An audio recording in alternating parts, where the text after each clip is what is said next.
Welcome to game number 1, ladies and gentlemen, here at the Acer Team Story Cup. We have Evil Genius against the Joey FlashWolves, and starting to the bottom of map number 1, merry-go-round, we have the Proto starting player for the FlashWolves. It is Has. 4 maps played in the league so far, 2 wins and 2 losses, and he's going up against the starting player to the top left for Evil Genius. It is the Dong himself, JaeDong.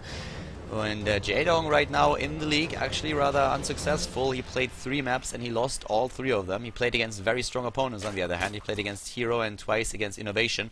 Lost all 3 of those games. Probably not too happy with his track record so far. I guess one of the reasons why we have him here at the starting play is not only that he just won a major tournament, but also that he wants to redeem himself for those losses and show the world what he's made of. Has is gonna try and stop him in his tracks right away. The probe already in his opponent's main base, gets the perfect scout off here. Has all the way at the bottom a single pylon, and looks like he's going to start with a forge opening. Goes into the forge here, and JaeDong starts with a spawning pool. Doesn't attempt to go into a hatch. He has the probe already in the main base. Usually you're a little bit reluctant to try to go for a hatch first if you see that, because the probe can just simply block your hatch attempt, and then you will be delayed no matter what you do. Also, of course, the cannon rush opportunities for a Protoss player are pretty huge if you go for something like this. At this point, we have right now the probe straight going into the proxy pylon to block that hatch off completely, which means that JaeDong will have to move out with the drone and try to start building it over there at the 3rd base. Another thing that we currently see as well is down at the bottom, no expansion just yet. That's of course one of the things that you always... Oh, no cancel actually. He lets the pylon go through. Interesting. Gets a cannon apparently into the picture. Interesting enough. A nice positioning here at the mineral patches. And what? A gateway?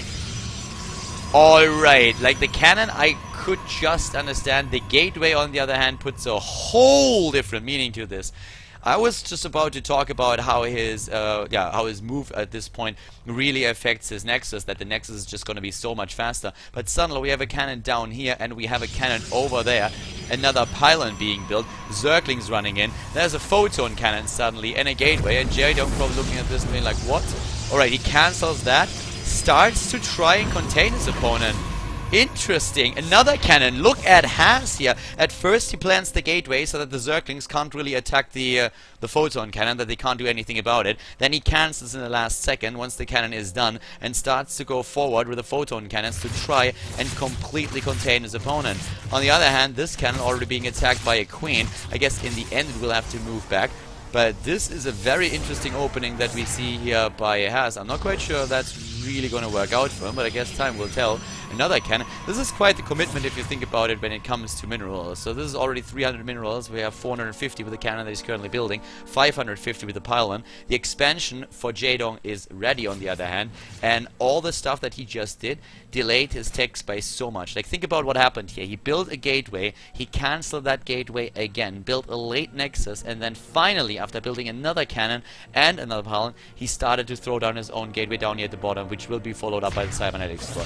Meaning that there's going to be a super late warp gate research. And JaeDong, yes, he might be contained at this point, but does he really care right now? No. Right now he doesn't, because he has a nice base, he has a nice setup there. That's his main base. We have at the natural also, well, at the 3rd base basically, the 2nd base that he took, also a decent saturation going on. He has an overlord in his opponent's base. You could see the exact timing for the gateway. He sees also the timing if he moves in for the cybernetics core.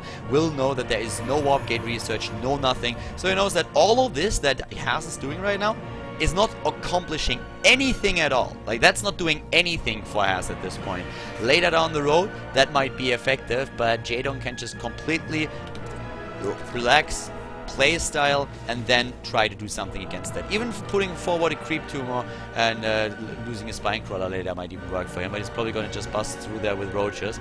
But at this point, this is a huge investment by Has, and so far it hasn't really gained him anything. The first sentry is being built and the warp gate research now here as well. Not chrono boosted, by the way.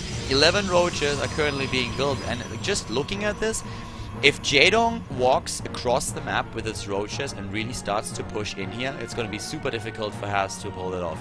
Even with 2 cannons, it's not going to be easy at all. And the roaches are already on the way. JaeDong is looking at the situation and he's saying, like, why would I even bother taking this down right now? you don't really achieve anything with this. Like, you achieve very, very little with that. So I can just move across the map, and let's see what you're gonna do against this. We have another cannon being built. 3 cannons already. What an investment in minerals. JaeDong already going straight into the lair tech here. But this is a massive, massive mineral investment that we see here. The mothership core is already moving in.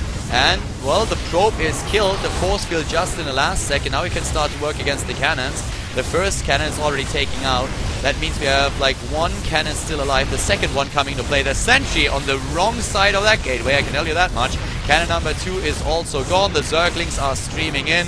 And, well, I have no idea what exactly was thinking when he executed this build, what he was hoping for. But the end of the story is that JaeDong gets an easy win against his first opponent in his best of 9. There is not really a whole lot that Haas can do right now. Harvesters are being killed. The harvester count is now 41 against 33.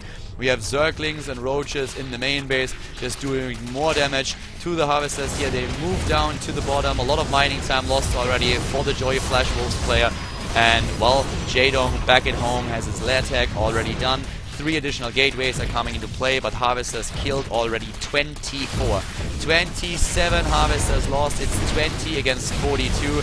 The Nexus is being attacked as well. Photon overcharge has been used on the other hand, so the Roaches fall back for now. This position right over there, still not really utilized. We already see the Hydra Den coming into play. And well, he might not leave the game just now and starting to have a couple of gateway units here, but in the end, I don't think it's really gonna matter. The economy is much better for JaeDong. He's taking a 3rd base already. He's getting the speed upgrade for the Roaches, the +1 attack upgrade. In the main base, the Roaches will be able to maybe move in and get a few additional kills. Doesn't really look like it. Attempted warp into the top left with the pylons and the cannons that he has there. Looks a little bit like Haas was trying to copy SOS when SOS played in the WCS finals last year against JaeDong, but that did not really work out for him. This build did not do anything. Like, it crippled Haas's progression in tech and also in army. So right now it's a massive amount of gateways that the Protoss player has here, but he doesn't even have the resources to really utilize those. The tech is so much better for JaeDong. He's gonna have a few Hydralisks very soon in the game. The Roach is now moving down. Yep, the Sentry is also falling here as well. He's gonna just take cannon after cannon, losing a few Roaches in the process. He's not gonna care too much about that. The Sentry is already done for, and this phase is of course being taken by, or will be taken by JaeDong very soon. He already has a 3rd base right over here, and that looks... Yeah, what we are basically seeing here is a very long and painful death animation for Haas. Resources lost 3,800 against 2,200.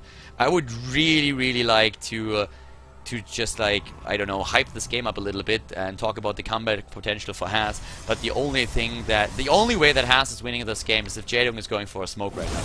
If JaeDong just says, like, okay, screw it, goes for a smoke, and maybe just, like, calls his girlfriend if he has one and talks with her a little bit, or his mom calls and he's like, yeah, mom, it's fine, today's Parents' Day in Korea, I know, sorry I didn't call you, I was really busy, and the mom is getting angry at him. JaeDong has to really, like, apologize for a few minutes. If that happens, and then he smokes another one, and then he comes... Oh, a drop! Drop could work too.